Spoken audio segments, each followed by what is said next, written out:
Hello అండి. ఈ మధ్య చాలామంది చాలా రకాల టెస్టులు చేయించుకుంటున్నారు ఏదో ప్యాకేజ్‌లో భాగంగా. సో, లిపిడ్ ప్రొఫైల్‌లో ట్రైగ్లిసరైడ్స్ అనేవి ఎక్కువ కనిపించడంతో నాకు కొలెస్ట్రాల్ వచ్చేసిందేమో అని కంగారు పడుతున్నారు. అసలు ట్రైగ్లిసరైడ్స్ అంటే ఏంటి అనేది ఈ వీడియోలో తెలుసుకుందాం. మనం అవసరానికి మించి తీసుకున్న ఆహారం ఏదైతే ఉందో అది లివర్‌లో ఫ్యాట్ రూపంగా స్టోర్ అవుతుంది. నిజానికి ట్రైగ్లిసరైడ్స్ పెరగడానికి ప్రధాన కారణం ఆల్కహాల్, ఇంకా షుగర్ అండ్ స్వీట్స్ అండ్ మీరు ఫిజికల్ యాక్టివిటీ ఎక్కువ లేకపోయినా, చిన్న స్ట్రెస్ కూడా ట్రైగ్లిసరైడ్ లెవెల్స్ అనేవి పెరగడానికి ఛాన్సెస్ ఉంటాయి. సో, అసలు లిపిడ్ ప్రొఫైల్ ఎలా చేయాలి అనేది కూడా ఇంపార్టెంట్.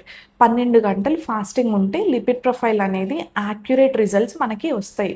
అంతేకాకుండా 3-5 డేస్ ఆల్కహాల్ అనేది తీసుకోకూడదు. అండ్ మీరు ముందు రోజు నైట్ ఐస్ క్రీమ్స్ తినడమో, లేకపోతే హెవీగా భోంచేయడమో ఇలాంటివి చేయకూడదు. దీనివల్ల కూడా ట్రైగ్లిసరైడ్ లెవెల్స్ అనేవి పెరుగుతాయి. నా నెక్స్ట్ వీడియోలో అసలు ట్రైగ్లిసరైడ్ లెవెల్స్ తగ్గాలంటే ఏం చేయాలి? ఎప్పుడు ట్రీట్మెంట్ తీసుకోవాలి అనేది తెలుసుకుందాం. మీకు ఏ విధమైన డౌట్స్ ఉన్నా కింద కమెంట్ బాక్స్‌లో కమెంట్ చేయండి.